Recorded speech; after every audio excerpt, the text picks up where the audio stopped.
स्वॉट cats एक ऐसा show था जिसको इंट्रोडक्शन की कोई जरूरत नहीं है, बट फिर भी मैं इंट्रोड्यूस करेगा। स्वॉट कैट्स रेडिकल स्क्वाड्रन 90s का one of the most famous animated series, if not the most famous animated series. ऐसा कोई 90s किड नहीं रहेगा जिसने स्वॉट कैट्स के बारे में नहीं सुना हो। इस शो ने एनिमेशन के दुनिया में बवाल मचा दिया था। उसका action, emotion, story, animation, editing, camera angles and सब कुछ एकदम ही कड़क था। मतलब तोड़फोड़ एक्शन, एकदम वायलेंट।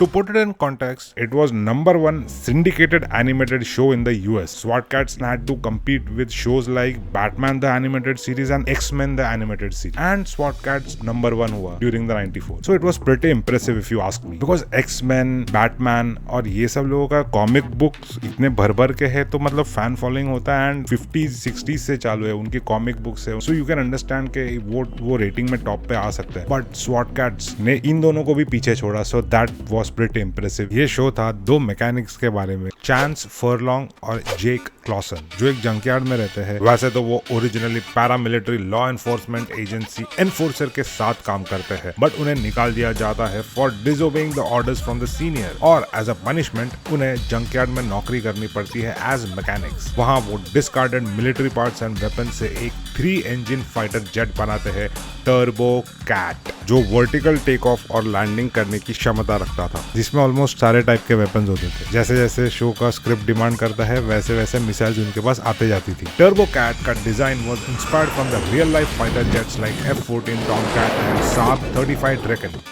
सो टर्बो कैट की मदद से वो बन जाते हैं क्राइम फाइटिंग विजिलेंटी स्वॉट कैट्स, टी-बोन एंड रेजर।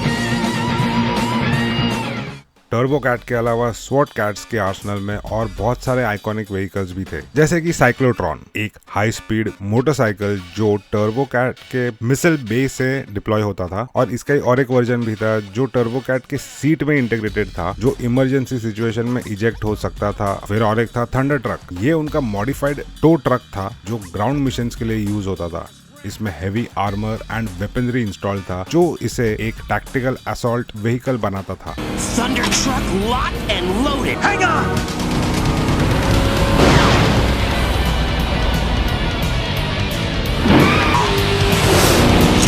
होवरकैट ये एक होवरक्राफ्ट था जो डिफिकल्ट टेरेन्स जैसे स्वॉम्प्स और वाटर बॉडीज में ऑपरेट कर सकता था। टर्बो मोल ये एक सबटेरेनियन व्हीकल था जो अंडरग्राउंड मिशंस के लिए डिजाइन किया गया था।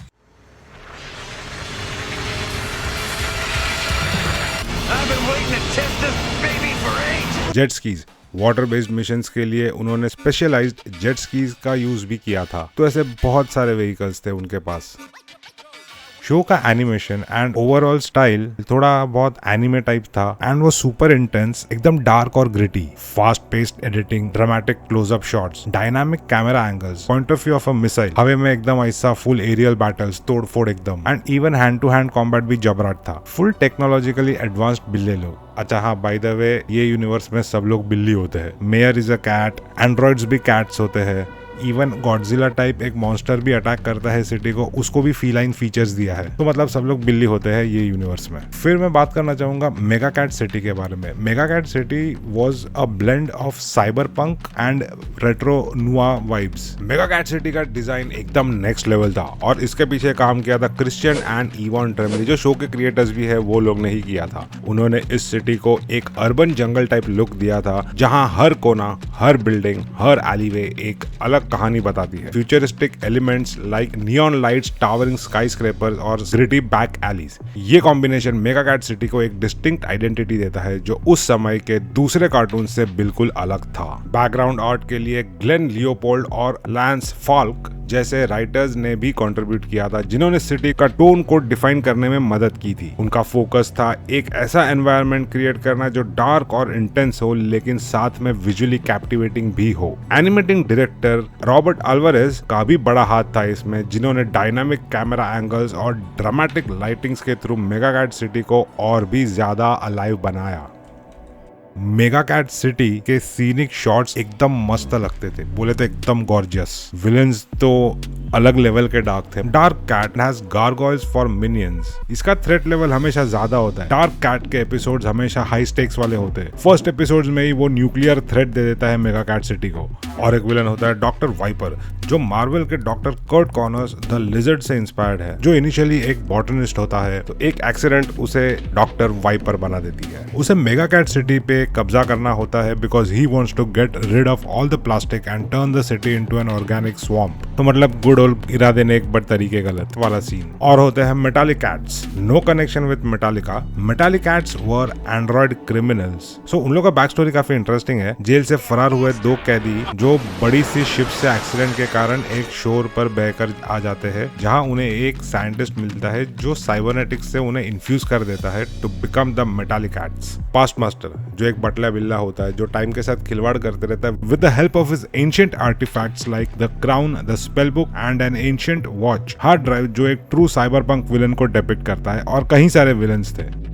And one of the main recurring character is commander Feral, जो स्वॉट कैट्स का एक्स बॉस होता है, बट उसे भी नहीं पता होता कि स्वॉट कैट्स असली में उसके एक्स एम्प्लॉय है। Next I would like to talk about the ladies of the mega cat city. Mega cat city की deputy mayor Kelly Briggs. Mayor Banks तो सिर्फ नाम का मेयर होता है, असली काम तो केली ही करती है। पूरा शहर वही चलाती है। स्वॉट कैट्स की सबसे बड़ी सपोर्टर होती है। केली के पास स्वॉट कैट्स को डायरेक्ट कॉन्टैक्ट करने का लाइन भी होता है। पॉलिटिकली शार्प, एकदम बॉस लेडी वाइब्स, बट उसे पता नहीं होता है कि उसकी गाड़ी के जो मैकेनिक्स है वो असल में स्वॉट कैट्स ही होते हैं। Turmoil, the sky pirate queen, एक विलेनस कैट जो मेगा कैट सिटी के एयर स्पेस को कंट्रोल करना चाहती है अपने फ्लाइंग फोर्ट्रेस के जरिए। अपने स्क्वाड्रन ऑफ फीमेल पायलट्स के साथ she even tries to seduce T-Bone by showing him advanced aircrafts. Lieutenant Felina Feral, commander Feral की नीस होती है, लेकिन उसे बिल्कुल अलग, एक्शन ओरिएंटेड और स्वॉट कैट्स की मेन एलाय।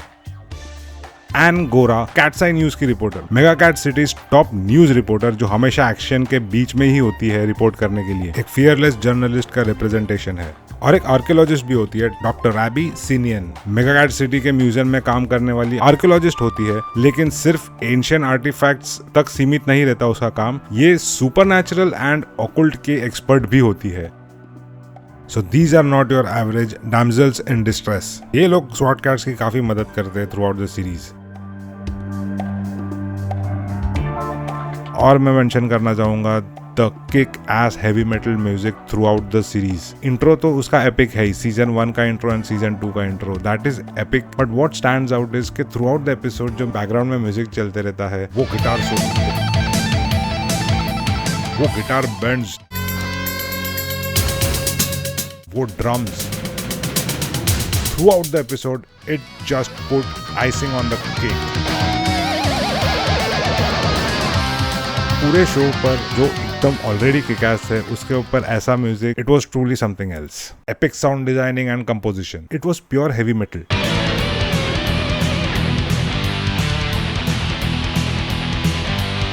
ये शो 90s में जिन्होंने भी देखा है उन्हें मैं ये बोलना चाहता हूँ, you guys and me including, हम लोग ने कुछ ऐसा मास्टरपीस विटनेस किया है जो हम शायद से नहीं कर पाते। What I mean to say is we were lucky to have seen this show.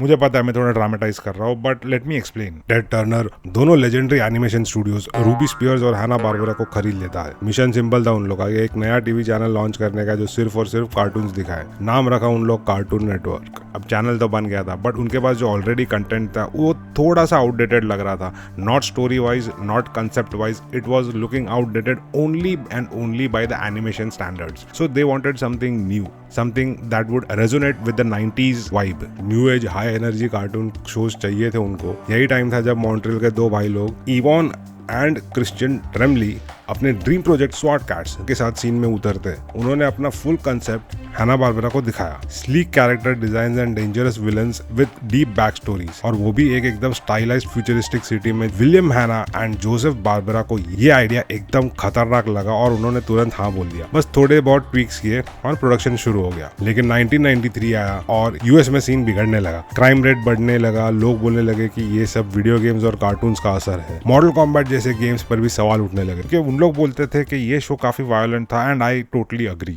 था वो, वायलेंट था, काफी वायलेंट था वो, but anything less would have killed the show and वो लेजेंडरी स्टेटस पर नहीं होता जहां पर वो आज है। So anyways, Ted Turner the founder of cartoon network and TNT, उसने ग्रीन लाइट दिया, बोला चलो देखते हैं कैसा होता है। बट एक दो एपिसोड के बाद ही टेड टर्नर ने बोला okay this is very violent and एक सिस्टम इंट्रोड्यूस कर दिया। टीवी रेटिंग्स जैसे फिल्म्स और गेम्स में होते हैं वैसे। इसका साइड इफेक्ट्स क्या हुआ कि स्वॉट कैट्स का प्रमोशन चुपचाप अंडरग्राउंड कर दिया, no TV ads, no toys. Imagine करो टर्बो कैट जैसा फाइटर जेट होने के बावजूद ना लेगो ने उसको हाथ लगाया, ना हॉट व्हील्स ने हाथ लगाया, ना हैसब्रो ने हाथ लगाया। एक्शन फिगर्स भी बहुत लिमिटेड थे उसके, और वीडियो गेम शायद से एक ही थी जो मेरे हाथ तो कभी नहीं लगी थी। तो टेड टर्नर ने सीजन 2 में बजट कट्स कर दिए, जो एनिमेशन में दिख के आता था कि हाँ ये थोड़ा खर्चा नहीं किया है, एंड सीजन 3 बाद में कैंसिल हो गया। और फिर भी ये शो ने सिर्फ एक चीज पे नाम बनाया, वर्ड ऑफ माउथ। लोग बोलते गए, दूसरे लोग देखते गए, कोई PR कोई हाइप नहीं, सिर्फ ऑर्गेनिक क्रेज। इसको रिबूट करने का भी एक अटेम्प्ट हुआ था। शो के original creators raised around 1.4 million in the campaign to revive स्वॉट कैट्स, बट वो बात आगे बढ़ी नहीं और वो वहां पर ही ठप हो गया। बट एक रे ऑफ होप दिखाई दे रही है। जब भी मुंबई में 2025 कॉमिकॉन हुआ था, तभी ट्रेमली भाई लोग आए थे यहाँ पर और उन्होंने ये बात बोली।